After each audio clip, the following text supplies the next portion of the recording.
중세 최고의 스포츠라는 것이 일단 지금 말씀하셨던 마상창시합이거든요. 우리가 마상창시합하면 떠올리는 1대1 대결 있잖아요. 네. 그 1대1 대결로 해서 하는 싸움을 뭐라고 하냐면 토너먼트라고 해요. 토너먼트가 거기서 온 말이거든요. 와, 몰랐어요. 근데 뭐 이상한 치료법 많았잖아요. 그 우울증을 해결하려고 중세시대에 두개골에 구멍을 뚫는 수술이 있었대요. 악령이나 나쁜 영혼이 머릿속에 갇혀 있어서 우울증이 온 거니까 여기다가 이제 구멍을 뚫어주면 얘가 빠져나가서 해결이 될 것이다. 네. 제 지인이 건지섬을 갔다 온 거예요, 이번에. 너무 좋대요. 너무 아름다워서 가만히 서 있는데 눈물이 나더래요. 건지섬의 인사.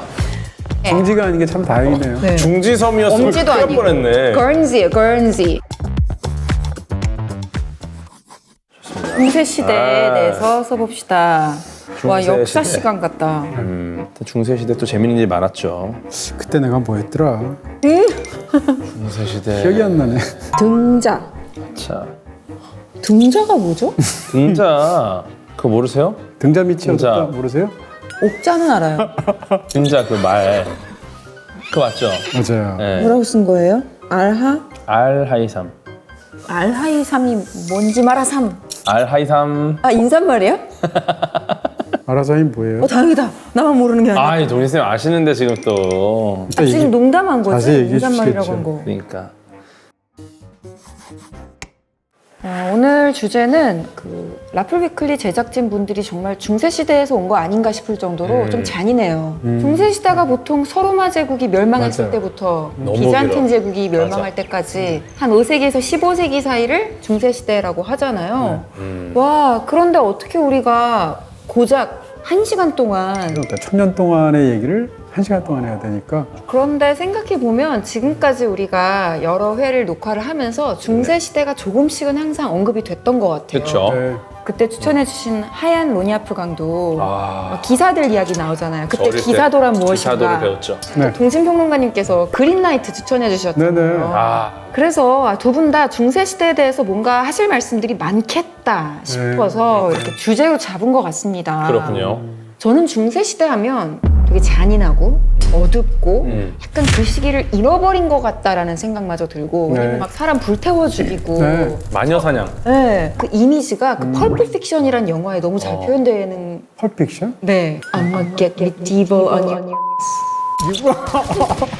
그 되게 유명한 코트인데 네. 딩 레임스? 네. 그 사람이 이제 자기 맞아요. 가둬놨던 네. 사람한테 되갚아 주겠다고 하면서 내가 너의 엉덩이를 중세시대처럼 다뤄줄 거야 I'm gonna get medieval on your 이러거든요. 그게 이제 중세시대 이미지가 담겨있는 그쵸. 그런 또 약간 코믹한 대사이겠네요. 되게 고급스러운데요, 대사 자체는? 네?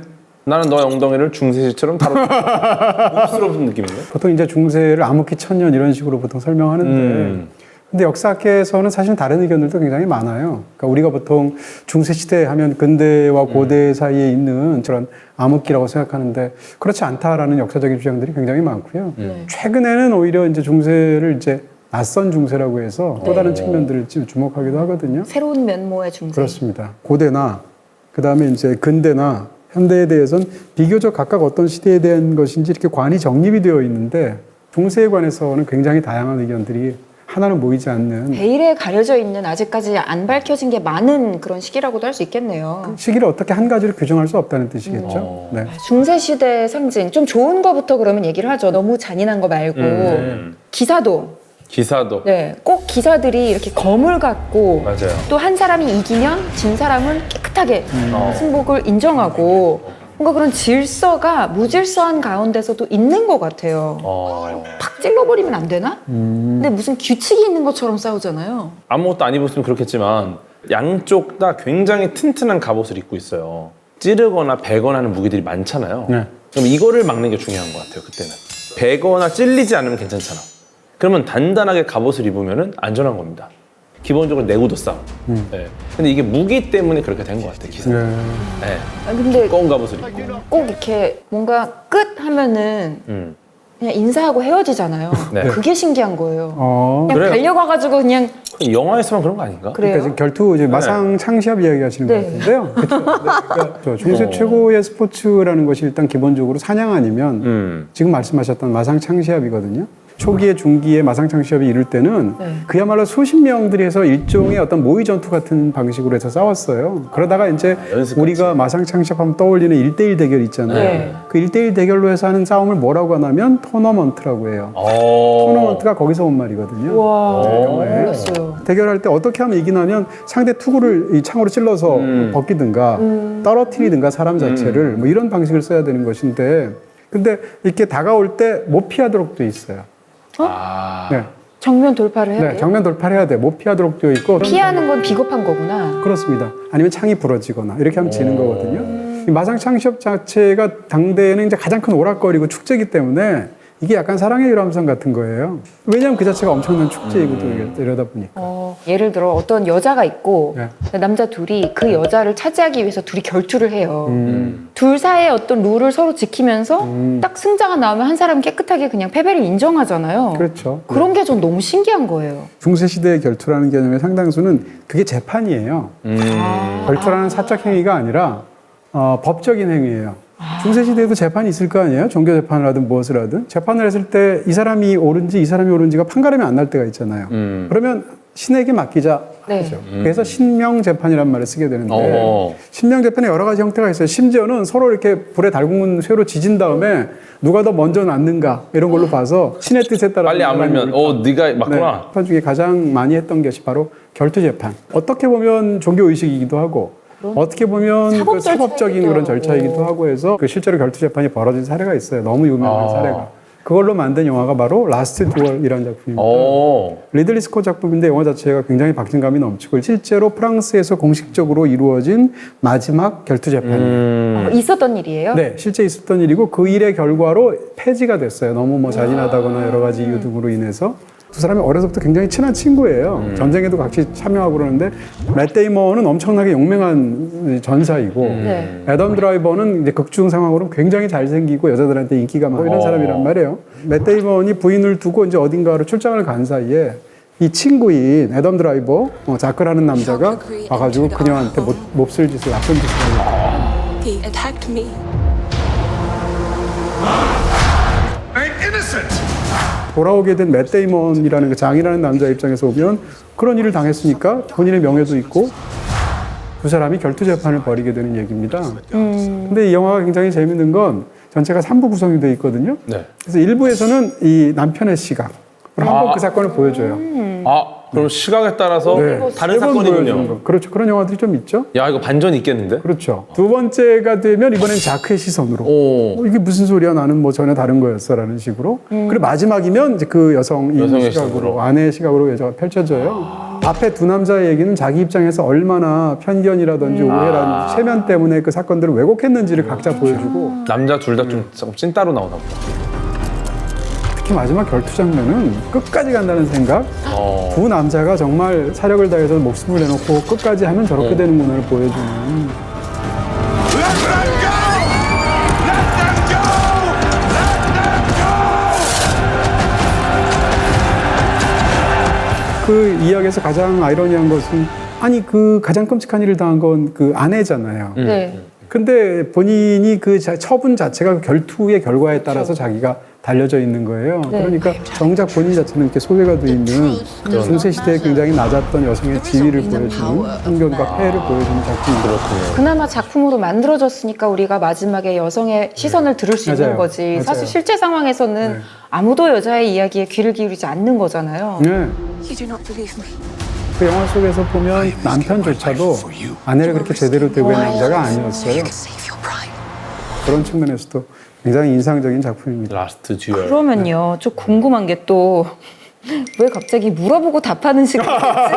계속 궁금한 거 물어보는 시간? 들어와. 좋아요. 마치 중세 시대를 모두 다 아니, 몰라요. 아는 분인 것처럼. 현자, 중세 현자. 장비에 대해서도 네. 어떤 규제가 있었나요? 있었어요. 그러니까 예를 들어 장비빨을 세울 수가 있잖아요. 그치. 템빨. 네, 템빨. 상대방 창보다 2m 더 길어. 그렇죠. 뭐 비브라늄 같은 거로 입으면 무조건 이기죠. 네. 그런 건 당연히 업계가 규제가 되어 있고요. 특히 결투 재판의 경우에는 명예랑 관련이 되어 있기 때문에 근거리에서 싸울 수 있는 뭐 그것이 도끼든 거미든 이런 걸로 싸워야 되고요. 갑옷 같은 것도 입을 때 그 라스트 듀얼 자체의 영화 시작이 그 결투에 앞서서 옷 입혀주는 게 영화의 시작이거든요. 근데 옷이 제가 기록 같은 거 찾아보니까 갑옷이 이제 그 당시에는 이제 쇠사슬 갑옷을 입었단 말이에요. 근데 그 쇠사슬 갑옷을 입는데 18조각이라는 거 아니에요? 그 맞춰야 18조각을 되는 겹쳐 거예요? 입는 거예요, 옷을. 그러니까 얼마나 중장비겠어요. 사람 하나 엄청난 무게? 무게보다 더 무거울 것 같아요. 네, 30에서 60kg 정도 돼요. 그러니까. 심한 경우에 말 위에 실리는 무게가 200kg까지 된다는 거 아니에요? 그러니까 말 입장에서도 엄청나겠죠. 그쯤 되면 말을 타다가 기사가 떨어지면 그냥 죽음이래요. 근데 초기에는 말이라는 것은 막 위에서 싸우고 이런 목적이 아니고요. 이동의 목적이었어요. 그래서 막 간 다음에 적진 앞에 가서 적하고 싸우게 되면 말에서 내립니다. 네. 그리고 싸웠거든요, 초기에는. 근데 8세기가 되면 등자라는 게 발명이 돼요. 어허. D자로 생긴. 그쵸, 그쵸. 무기를 휘두르려면 내가 이걸 휘두를 때 내 몸이 바닥에 엄청난 힘을 줘요. 하체 힘을 꽉 줘야죠. 네, 근데 등자 없으면은 이걸 휘두르다 지가 떨어질 수 있는 거예요. 그러면서 기병이 장갑차 역할을 하게 됩니다. 아. 그대로 돌진을 해서 적진을 휩쓸면서 이제 뭐 칼이나 활이나 이런 걸 무쌍을 찍을 수 있는 무쌍. 그렇죠. 당시 얼마나 무서웠겠어요. 제 영화 같은 거 볼 때 말에 그 등자가 달려 있는지 안 달려 있는지에 따라서 맞아요. 이게 언제를 시기를 배경으로 알 수 하는지를 알 수 있겠네요. 알 수 있겠죠. 더 고대로 가면은 그때는 이제 뭐 천이나 가죽 갑옷을 입었어요. 네, 그때는 뭐 금속을 잘 재련을 못했으니까. 직물로 된. 네, 왜냐면 이제 금속을 우리 몸에 맞게 재련한다라는 거는 굉장히 고급 기술이 필요합니다. 그런데 이제 뭐 청동기, 철기로 가면서 이제 굉장히 강한 무기들이 등장을 하잖아요. 천이나 가죽은 피부랑 거의 비슷하게 뚫려버리니까 이제 튼튼한 플레이트 아머라 그러죠. 보통 중세에 많이 나오는 플레이트 아머, 사슬을 막 연결해서 만든 링메일. 굉장히 튼튼하죠. 네. 근데 이제 문제는 그 뒤로 가게 되면은 총이 등장을 해요. 이제 금속으로 못 막습니다. 오히려 몸의 기동력이 떨어지는 게 문제가 생기는 거예요. 딱 중세 시대만의 특징이다. 그때만 이제 딱 그때 무기에 해당하는 그 가장 효율적인 형태 방어구가 딱 그 플레이트 아머 같은. 중세하면 사실은 가장 먼저 떠오르는 게 사실 기사잖아요. 맞아요. 네. 기사제 자체가 몰락한 게 중세 몰락하고도 관련이 있는데 그게 결정적인 게 백년 전쟁이거든요. 백년 전쟁이 언제 종전을 했냐면 1453년도에 종전을 했어요. 와, 중세의 끝하고 비슷하네요. 네, 정확하게 말씀해 주신 것처럼 이게 동로마 제국 멸망하고 같은 해거든요. 어허. 그러니까 같은 해에 중세를 상징하는 두 개가 완전히 끝나버린 거예요. 근데 백년 전쟁에 어떤 일이 있었냐면 영국하고 프랑스하고 100년 동안 싸웠잖아요. 네. 영국군한테 프랑스가 참패를 했을 때 초기에 어떤 일이 벌어졌냐면 영국이 신무기를 갖고 와요. 그게 뭔가 하면 장궁이에요. 그 이전에는 활을 어떻게 썼냐면 이렇게 쐈어요. 앞에서 가슴에서 쐈단 말이에요. 새총처럼. 그러니까 그렇게 멀리 비거리도 별로고 파괴력도 별로였겠죠. 네. 근데 장궁이 만들어지면서 그때 영국이 처음으로 귀에다 대고 쏘기 시작했어요. 이렇게. 그러니까 이게 2m인 거예요. 아까는 1m였는데. 기본적으로 기병이 제대로 이 기사가 활약을 하게 되려면 말로 뚫고 가서 박살을 내야 되는데 멀리서 활로 그것을 다 제압을 해버리니까 박살이 나죠. 도착을 하기 힘들군요. 그 다음에 또 수십 년의 세월이 지나서 100년 전이 기니까 나중에는 프랑스에서 이번에는 대포를 만들죠. 그래서 장궁 앞에서도 그런데 대포 앞에서 기사가 무슨 소용이 있겠어요? 이러니까 100년 전쟁 이후에 이제 기사가 점점 몰락하게 되고 이런 어떤 전쟁의 발달사, 무기의 발달사하고도 맞아요. 다 관련이 있죠. 그런 시대적인 변화들이. 무기 관련해서 제가 되게 좋아하는 콘텐츠가 있습니다. 네. 베르세르크라는 작품이 있어요. 너무 유명하죠. 엄청난 작품이에요. 엄청난 작품. 근데 보통 항상 이렇게 말을 하는데 저도 그 얘기하고 싶어요. 정말로 항상. 항상 말을 하는데 매 회차 작품이라고. 소름이 돋을 수밖에 없고. 네, 저는 이제 뭐 만화책도 있고, 뭐 애니메이션, 뭐 극장판도 있는 걸로 알고 있고, 근데 일단 만화책이 이제 근본입니다. 베르세르크가 영어로 뭐예요? 버서커, 버서커가 뭐? 광전사. 네. 광전사는 피하 식별을 안 합니다. 그냥 광범위 할 때 광이에요? 아니요, 미칠 거. 아 진짜? 네, 대신에 엄청 세죠. 굉장히 좀 다혈질의 싸움을 좋아하는 주인공이 등장을 하고 주인공의 이름이 가츠입니다. 가츠? 가츠. 가츠돈. 가츠인데요. 같이 그리고 이제 그리피스는 그린피스 아니고요. 그리피스는 그건 안 웃겨. 너무 주워 먹으려고 그래. 네. 그래서 이 친구랑 이제 절친한 친구인데 스타일이 완전 달라요. 그 거기 여주인공 캐스커라는 분이 나오는데 네. 가츠는 캐스커를 좋아했는 것 같고 근데 캐스커는 그리피스를 좋아했을 것 같고 근데 그리피스는 그리피스는? 관심 없어요. 어. 모두가 그리피스를 따르고 얘가 이제 용병단의 대장이 돼서 굉장히 많은 일들을 합니다. 근데 이제 여기서 이제 어떤 실수를 하게 되고 그리피스가 이제 그 실수 때문에 거의 온몸의 근육을 다 뜯기고 인간으로서의 삶을 살 수 없을 정도의 상태가 돼버려요. 네, 근데 얘가 이제 악마한테 영혼을 팔아요. 여기에 이제 그 중세 시대의 그런 마녀라는 개념이랑 신, 악마 이런 개념이 등장을 하면서 자신이 사랑하는 모든 동료를 전부 바쳐요, 제물로. 근데 거기서 가츠는 얘는 진짜 지옥의 전사잖아요. 그 와중에 이악 물고 캐스커를 데리고 탈출을 해. 그때부터 이제 가장 아꼈던 동료가 원수가 돼서 악마와 인간의 대결이잖아요. 이걸 어떻게 이겨? 네. 쓰는 무기가 되게 독특해요. 일반적인 중세시대의 기사의 검은 뭐 찌르거나 베거나 하잖아요. 엄청나게 거대한 사람보다 더 크고 두꺼운 약간 도끼를 검으로 만들어낸 것 같은 걸로다가 두드려 패는 형태로 싸워요. 그리고 이제 갑옷 같은 경우는 저 광전사의 갑주가 신체적인 거를 갉아먹으면서 힘을 줘요. 몸은 완전 만신창이가 되는데 인간이 낼 수 없는 힘을 내게 해주는 거예요. 근데 결국 그 안에 있는 사람은 죽어가는 거죠. 얘도 거의 영혼 팔았어요, 거의. 남은 게 없어. 다 팔았어. 네. 네. 그래서 정말 재밌는 이야기를 해드리고 싶은 게 네. 면도칼 일단 우리가 쓰는 것중 가장 날카로운 검 아니겠습니까? 네. 면도칼이 무뎌지는 이유가 좀 궁금하지 않으세요? 왜 철이 고작 단백질한테 밀리지? 우리가 보통 잘 드는 칼이라는 표현은 네. 날이 엄청 서 있다는 거거든요. 네. 날카롭다는 뜻은 그 입자가 그만큼 적게 붙어 있는 겁니다. 끝으로 가면 끝으로 갈수록 점점 입자가 몇 개 없겠죠. 그러니까 얘네는 쉽게 떨어져 나갑니다. 그리고 날카로울수록 얘네는 이가 잘 나가요. 내구성이 네. 작다는 얘기네요. 네. 그리고 수염 같은 경우가 우리 몸에 있는 털 중에 가장 질긴 털에 속해요. 아, 그래요? 네. 그리고 심지어 이 수염은 방향이 고르지가 않습니다. 네. 다양한 각도로 돼 있는 무작위의 털을 자르다 보니까 이가 나갈 수밖에 없어요.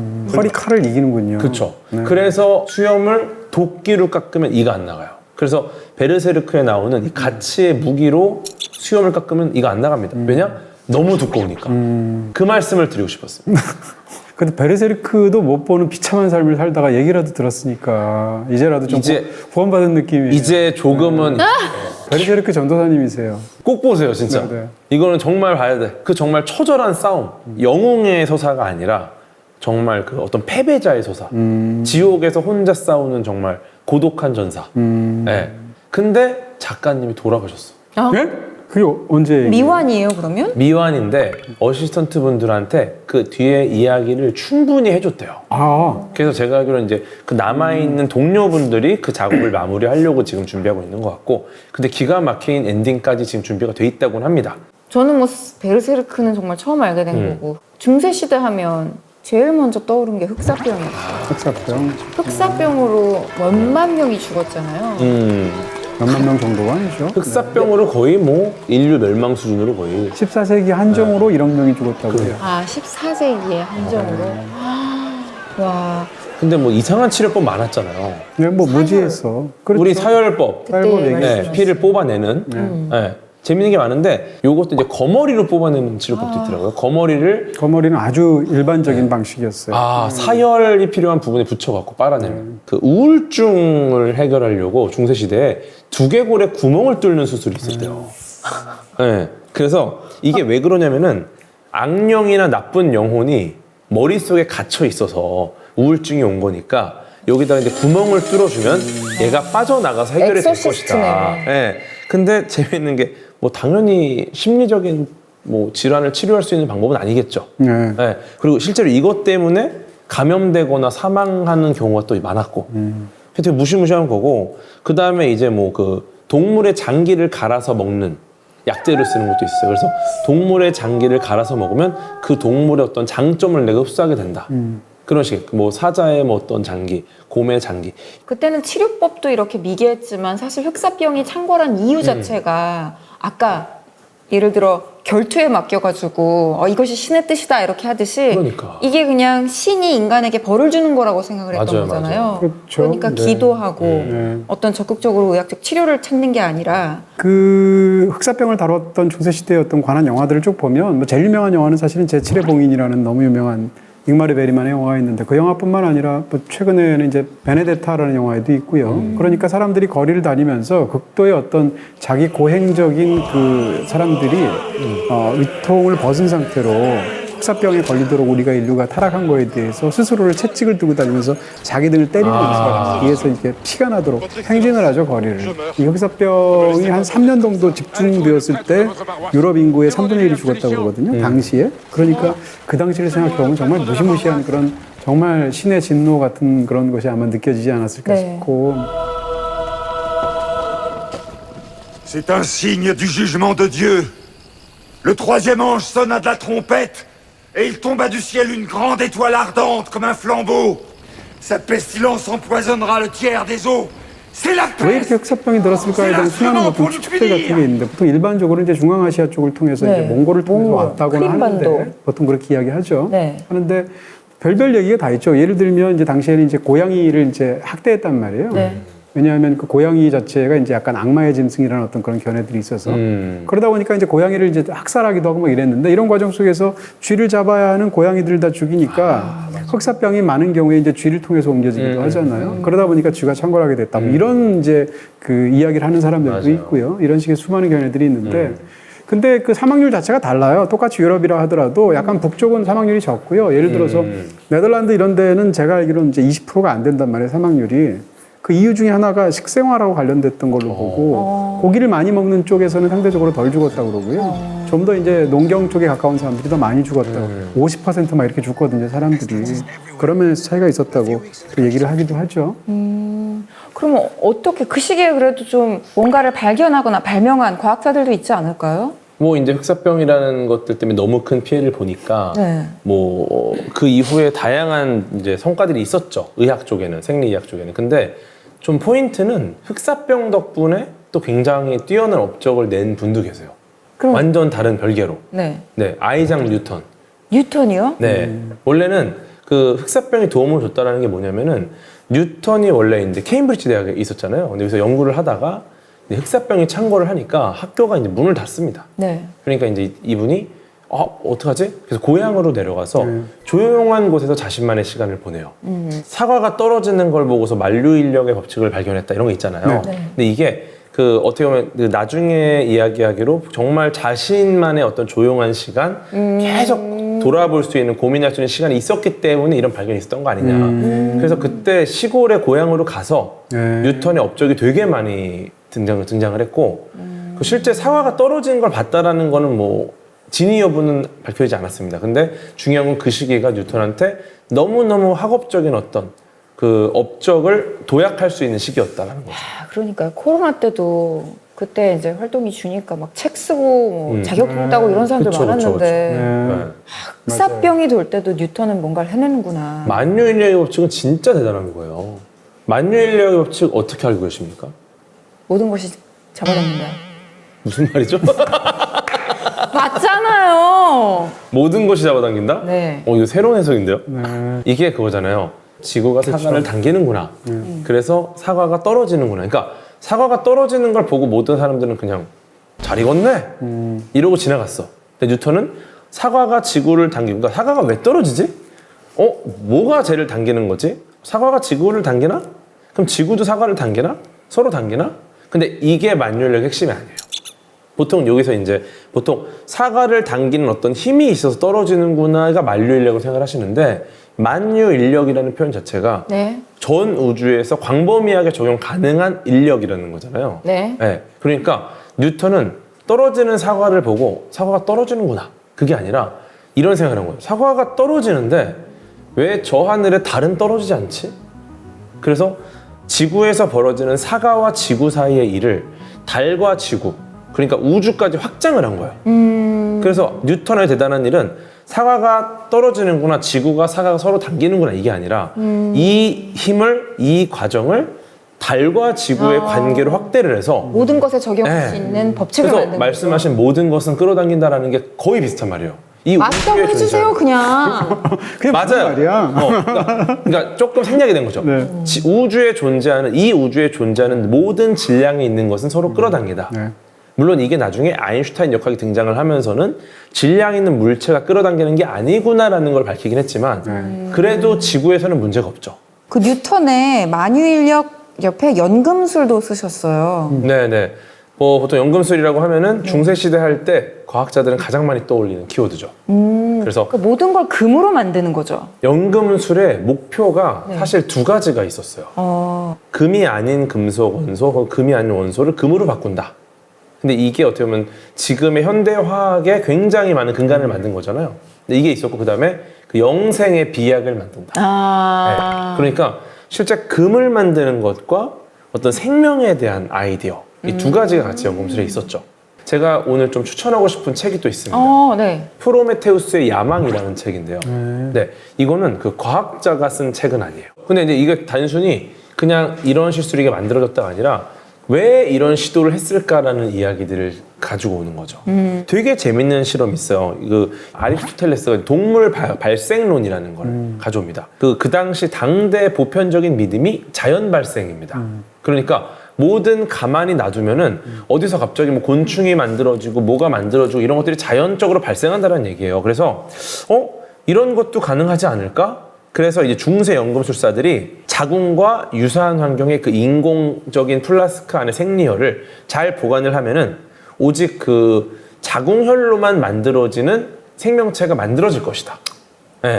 그렇게 해서 여성적인 어떤 괴물인 거죠. 요걸 이제 바실리스크라고 칭했고요. 되게 신화에 많이 나오죠. 네. 그 다음에 남성의 정액을 밀봉해서 이거를 자궁과 비슷한 환경에 두면은 뭐 따뜻한 환경. 그러면 이제 일정 시간이 지난 후에 이거는 아주 작은 남자아이가 발생할 것이다. 이거를 이제 호문쿨루스라고 불렀어요. 어떻게 보면은 제목이 프로메테우스의 야망이군요. 네, 그래서 어떻게 보면은 그 당시 근대 과학의 어떤 종교적인 논쟁, 윤리적인 문제들에 대한 질문을 할 수 있는 그런 굉장히 좋은 소재였을 수 있다. 제가 과학자의 관점에서 봤을 때는 약간은 우려되는 부분도 있긴 해요, 이 책이. 네. 근데 어쨌거나 다른 관점을 접할 수 있다는 건 우리의 어떤 체계가 넓어지는 거니까 한번 보시면 좋지 않을까. 이 중세시대가 또 그냥 단순히 시기적으로 구분할 수도 있지만 종교가 또 많은 변천을 보였잖아요. 성직자들도 위선적인 성직자들이 많았고 종교의 얘기를 안 할 수가 없을 것 같아요. 기독교라는 개념도 지금이랑 차이가 있었고. 네, 그거 관련해서 제가 굉장히 재밌게 읽었던 책은 그 자체로 굉장히 유명한 견해인데요. 이제 우리가 보통 역사학계에서 이제 아나락파라고 말을 하는 프랑스 사학자 중에서 이제 르고프라는 사람이 있어요.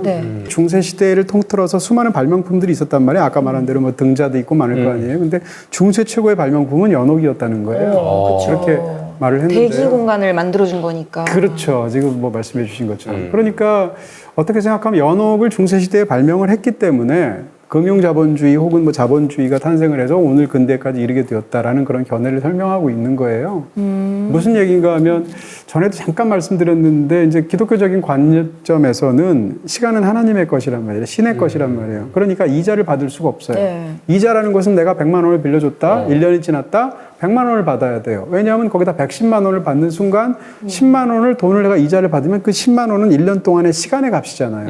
그러니까 하나님의 것을 내가 훔쳐서 받은 거가 되잖아요. 이렇기 때문에 돈을 어딘가 투자를 해서 그 돈을 불려서 더 크게 가져온다라는 개념, 그게 이제 자본이잖아요. 자본이라는 개념이 없었던 거예요.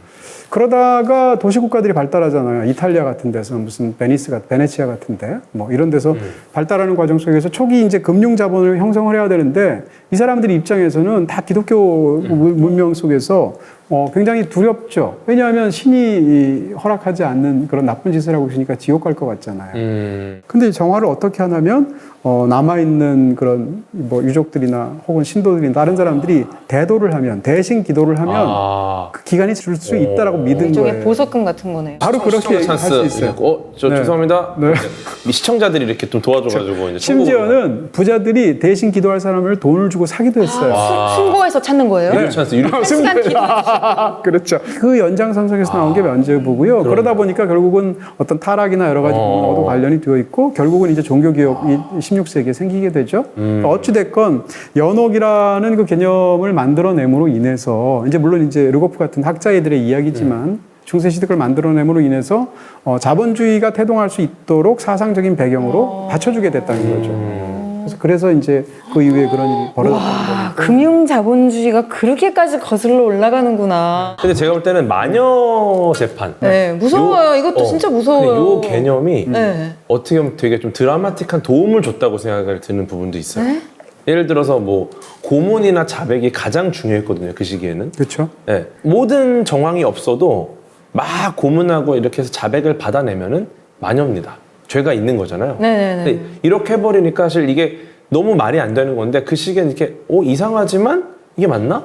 근데 어느 순간 이게 아니라는 걸 깨닫게 되면은 그때 이제 돌아서기 시작을 하는 거죠. 이것 때문에 저는 어떤 과학적인 발전에 큰 도움을 준 것 같아요. 과학적 사고에. 네. 한마디로 르네상스 근대로 가기 위한 문턱이었다는 얘기잖아요. 그렇죠. 마녀로 몰리게 된 사람들은 대다수가 혼자 사는 여자들이었거든요. 그러니까 혼자서 경제력을 가지고 꾸려서 살아갈 수 있는 여성들 이런 사람들이 보통 마녀로 몰리게 된 경우들이 많아요. 다 그런 건 아니지만 물론 남자도 있었지만 이런 측면에서 마녀 사냥이 갖고 있는 어떤 당내의 억울한 맥락도 타겟이 되기 취약한 사람이니까. 네, 중세시대 여성의 지위가 굉장히 낮았는데요. 뭐 우리가 상상할 수 있는 것처럼 예를 들어서 결혼을 할 때에도 지참금을 여자들이 가져가야 됐단 말이에요. 네. 유럽에서도 지참을 가져가는데 기본적으로 결혼을 할 수 있는 남자 풀이 적었어요. 귀족의 경우에.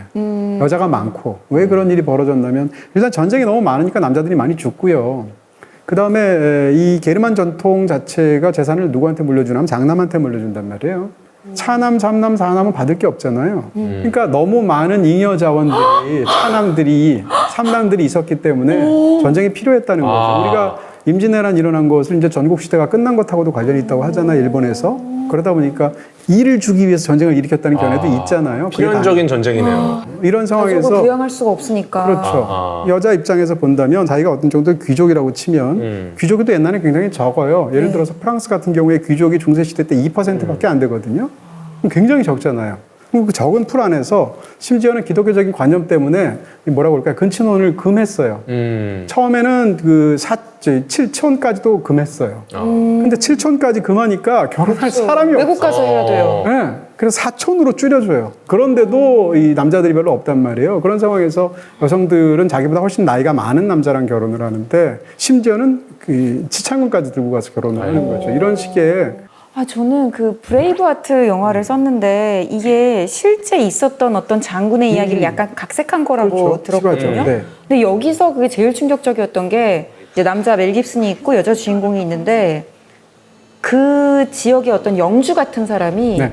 꼭 결혼 첫날 밤에는 그 첫날 밤을 본인이 가져가야 되는 거예요. 그거 있죠. 소야권이라는 예. 말. 소야권. 소야권. 제가 이 빈 이게 소야권이네.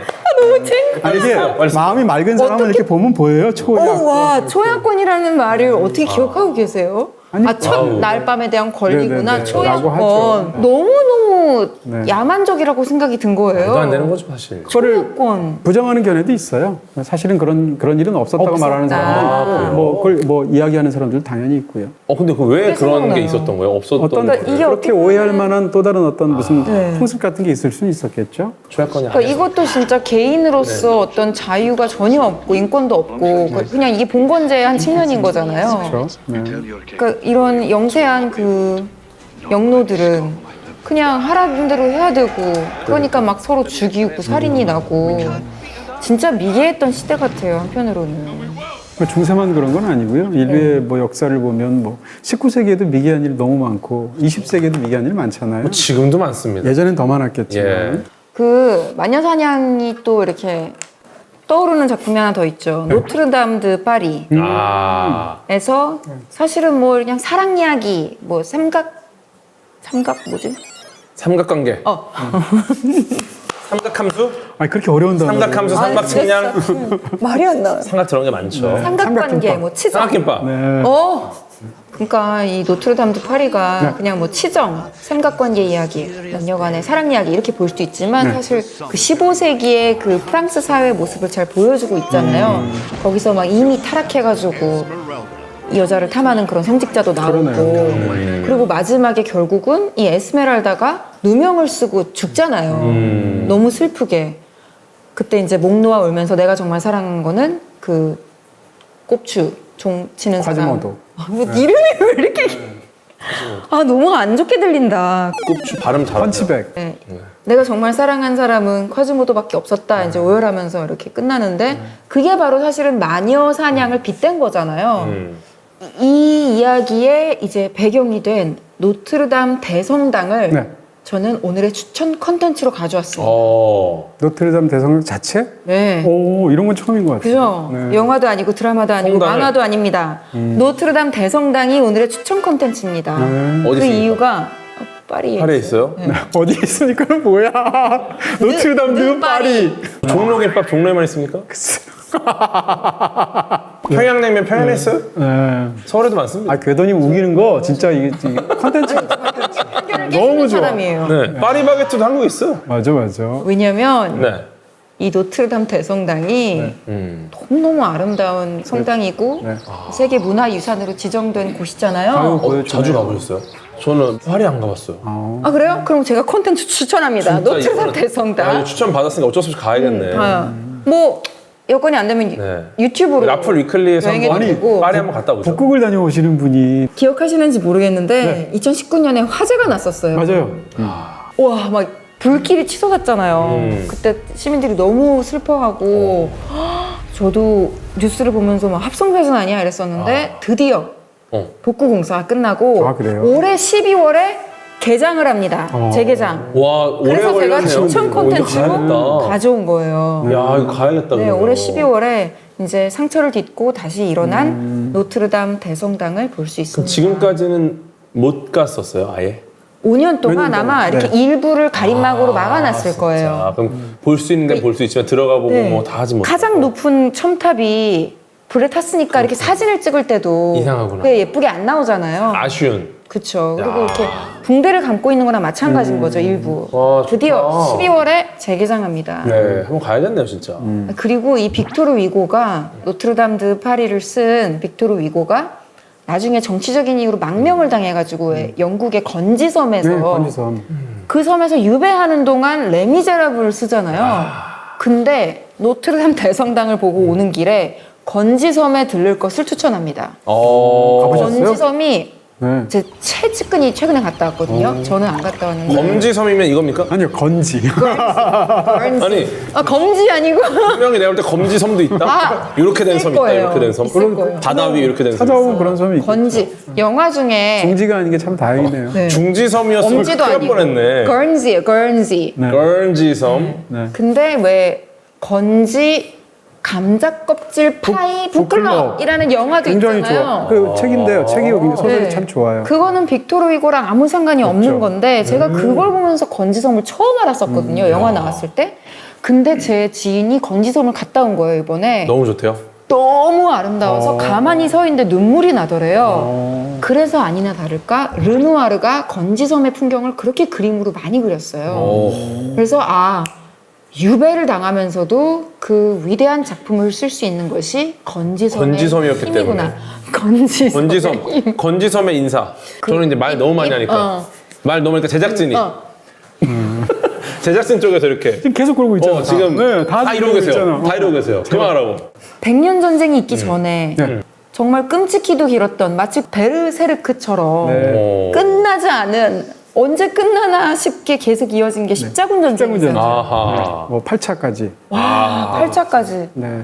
십자군 전쟁이 이제 일어나는 어떤 당대 여러 가지 이유는 있어요. 일단 우리가 뭐 세계사 시간에 배우는 카노사의 굴욕 이런 거 있잖아요. 아하. 그 말 뜻은 교황권이 강하다는 뜻이잖아요. 네. 그 다음에 아까 말씀드린 대로 인구가 굉장히 많이 늘면서 이제 어떤 전출 요인 같은 것들도 생겨나게 잉여 되죠. 인력. 그 다음에 그 당시에 이 이슬람 쪽을 패권을 장악하고 있었던 게 셀주크 투르크란 말이에요. 네. 이런 상황에서 예루살렘을 아랍의 이슬람 그런 국가들이 차지하고 있는 네. 시대에도 다 순례객들이 갔어요. 요즘 성지 순례 어른들, 노인들 네. 가시는 것처럼. 그걸 막지 않았단 말이에요. 왜냐하면 예술람이라는, 다시 죄송합니다. 예슬람. 뭐예요? 예슬람. 네. 뭐 기독교와 이슬람의 뭔가 되게 드라마틱한 좋은 전공 조합. 회사 같지 않아요? 예술. 테슬라와 오슬람의 네, 그러니까요. 예루살렘이 3대 종교의 전부 성지란 말이에요. 유대교의 성지이기도 하고, 이슬람의 성지이기도 하고, 그 다음에 이제 기독교의 성지이기도 한데, 이런 상황에서 기독교 순례객들 입장에선 가야 되고, 메카는 또 이슬람 사람들이 가야 되잖아요. 셀주크 투르크가 이전하고 달리 막았어요. 이런 상황에서 예루살렘을 탈환해야 될 이유가 생긴 거죠. 이 유럽 입장에서. 1차에서만 좀 이렇게 표가 나게 예루살렘을 탄환하기도 하고 승전을 했고, 그다음부터는 질이 멸렬해지고요. 어떻게 보면 중세의 몰락과 십자군 전쟁의 그런 지리멸렬과 그리고 나서 이제 중세가 끝나는 것하고 관련이 있고요. 이걸 굉장히 멋지게 아주 잘 다루면서 네. 십자군 전쟁을 미화하지 않고 그 자체로 아주 장대하게 그려낸 그 작품이 바로 킹덤 오브 헤븐입니다. 원래 우리나라에서 개봉한 영화가 있고 감독판이 있어요. 50분 차이 나거든요, 러닝타임이. 반드시 감독판을 보시라. 어떤 영화는 사실은 감독판 굳이 안 봐도 되는 영화가 있어요. 아니 50분 차이면은 영화 한 편이 들어가 있는데요. 그렇죠. 50분이 복원된 감독판은 정말 훌륭한 영화입니다. 근데 잘라진 거는 그렇지 않고요. 킹덤 오브 헤븐이 나오는 전쟁은 제2차 십자군 전쟁과 제3차 십자군 전쟁 사이에 있었던 일을 다루고 있고요. 그때 이제 이슬람이 총공격을 해서 예루살렘을 함락하려고 하는데 그 상황에서 예루살렘을 원래 지키고 있던 높은 사람들, 뭐 주교라든지 무슨 기사라든지 이런 사람들은 다 사라져버리죠.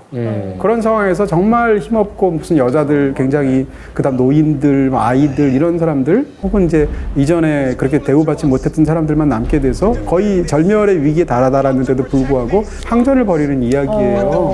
발리앙이라는 사람이 이제 이끄는 얘기인데 근데 그 당시에 공격을 하는 또 이슬람의 영웅은 누군가면 이슬람 역사에서 너무 중요했던 살라딘이라는 맹장 중에 맹장이거든요. 아까도 제가 말했던 그 영화도 리들리 스콧인데 이 영화도 리들리 스콧이에요. 그래요? 리들리 스콧이 스펙터클한 전투 장면은 너무 잘 만들잖아요. 정말 이건 그러면 실존 이야기예요? 그렇습니다. 발리앙도 실존 실화를 기반으로? 그 다음에 살라딘은 굉장히 유명한 사람이고요. 그렇게 해서 실화를 다뤘던 것이고 이 영화 하면 많은 사람들이 생각하는 어떤 아주 후반부에 등장하는 멋진 어떤 묘한 대사가 있어요. 어쨌건 다 일단 일단락이 된 상황에서 살라딘이 가는데 발리앙이 그저께까지 바로 싸우고 있었죠. 예루살렘은 대체 무슨 의미입니까? 라고 외치게 되니까 걸어가던 뭐라고 얘기하냐면 처음에는 아무것도 아니지? 라고 살라딘이 얘기를 해요. 그리고 걸어가다가 갑자기 고개를 딱 돌아보더니 미소를 지으면서 혹은 모든 것이기도 하고 이러고 딱 가게 되거든요. 약간 미안했나 보다. 좀 심했나? 사실 모든 것. 약간 이거는 조금. 일 수도 있고 라고 근데 얘기하는데 이게 전쟁의 의미인 거잖아요. 그렇죠. 지금 영화를 안 보고 하시는 거 아니에요? 사실요. 아무것도 아닌 걸로 싸우는데 바로 전부인 그래요. 것처럼 목숨 걸고 싸우는 거잖아요. 바로 그렇습니다. 그래서 이 영화 속에 등장하는 그 마지막 장면들의 어떤 이 사건의 귀결을 만약에 예루살렘을 뭐로 보느냐에 따라 달라요. 예루살렘을 그 도시, 성 이런 걸로 본다면 패배하는 전쟁이고요. 그게 아니라 예루살렘을 끝까지 지키려고 했던 그 모든 사람들로 본다면 아닐 수도 있거든요. 그 정신을 보면은. 네. 그러니까 그 측면에서 우리가 예루살렘, 서울, 한국이라고 말할 때 그것을 지리적인 개념으로 보느냐, 아니면 거기를 살아가는 사람들로 보느냐 등등에 따라서 다를 수 어떻게 있잖아요. 보면은 젖잘싸네요. 그렇죠. 아하. 이게 토르와 아스가르드 같은 거죠. 우리가 네, 있는 곳이 아스가르드다. 아, 바로 그겁니다. 어떻게 생각하면 십자군 전쟁하고 지금까지 보면 그냥 이 전쟁이 1000년 동안 이루어진다고 볼 수도 있어요. 우리가 보통 문명의 충돌이라고 서구에서 말할 때 기독교 문명과 이슬람 문명이 싸우게 됐잖아요. 예. 그 본격적으로 싸우게 된 최초의 대규모 전쟁이 십자군 1차 전쟁이란 말이에요. 그게 1096년인가 그래요. 그러니까 그때부터 시작해서 지금까지 1000년 동안 네. 있는 아직 끝나지 않았다고 볼 수 있는 거죠. 그렇죠. 아까 그 사람 이름이라고 하셨나요? 알하이삼? 알하이삼. 이것 좀 알려주삼. 우리 이 프로그램의 핵심 키워드 알고리즘. 네. 네, 이게 페르시아의 수학자 알콰리즘이 네네네. 썼다고 했잖아요. 사실 알콰리즘이도 대단한 사람인데 우리가 뭐 중세 뭐 대단한 사람은 뉴턴 알고 있고 뭐 많이 알고 있지만 우리가 절대 잊으면 안 되는 과학자가 한 명 있습니다. 알씨가 왜 이렇게 훌륭한 사람 많아요? 이분이 이제 광학의 정말 중요한 획을 그은 정말 광학의 아버지인데요. 네, 이 당시에는 이제 그 물체를 본다는 것 자체가 눈에서 무언가가 나갔다가 다시 들어온다고 생각을 했어요. 약간 그 부메랑 같이 뿅뿅 이렇게. 근데 이게 아니다. 빛이라는 게 들어와서 이제 우리 눈으로 들어오는 거다라는 거를 처음 말씀하신 겁니다. 외부의 물체의 빛이 반사해서 우리 눈에 들어오는 거다. 그러니까 광학의 기본을 이제 설계를 하셨고요. 실제로 이분이 이제 광학의 서라는 책을 썼는데 이 책이 이제 퍼져나가면서 네. 굉장히 많은 과학자들, 예를 들어 요하네스 케플러라든지 네, 로저 베이컨이라든지 이런 훌륭한 학자들한테 영향을 많이 주는 거죠. 카메라 옵스큐라 아시죠? 이게 뒤집어 보이는 거. 네. 네, 이것도 이제 처음으로 이제 시도해서 직접 이렇게 상이 맺히는 것도 보여주시고 특히나 제일 중요한 게 이제 과학적 방법론을 제시했다는 게 되게 커요. 그때 약간 직관이 되게 지배하는 시대였는데 직관보다 중요한 게 어떤 실험적인 검증, 관측의 결과를 우리가 어떻게 해석하고 균합법. 네, 이런 게 너무너무 중요하다라는 거를 이제 알렸기 때문에 알라이삼의 영향을 받은 수많은 과학자들이 그 뒤로도 엄청나게 많은 업적을 남깁니다. 알고 가자 알라이삼. 저희가 정말 중세 시대만큼 떠든 것 같아요. 그런데 시대별로 이야기를 나눠보니까 이것도 또 재밌겠다 싶어요. 나중에 뭐 르네상스 시대, 뭐 고대 이렇게 시대별로 또 주제를 정해서 이야기를 나눠봐도 괜찮겠네요. 네, 시간 금방 가겠다 싶어요. 정말 우리가 이렇게 두서없이 떠드는데 이거를 또 잘 포장해서 편집해 주시고 거기다가 고정 댓글에다가 또 시간대별로 어떤 얘기를 하는지 정리까지 해주시는 우리 제작진 분들이 계시다는 점 다시 한번 감사드리고요. 여러분도 저희가 오늘 이야기 나눈 것들 고정 댓글을 통해서 더 상세하게 일목요연하게 보실 수 있습니다. 보시면서 더 궁금한 점이 있으시다면 그리고 중세시대와 관련된 또 다른 소개할 만한 컨텐츠가 있다면 트라이브 앱에 들어오셔서 댓글로 남겨주시기 바랍니다. 오늘 영상 재밌게 보셨다면 영상에 좋아요, 구독, 그리고 우리 라플TV 알림 설정까지 해주시기 바랍니다. 감사합니다. 고맙습니다.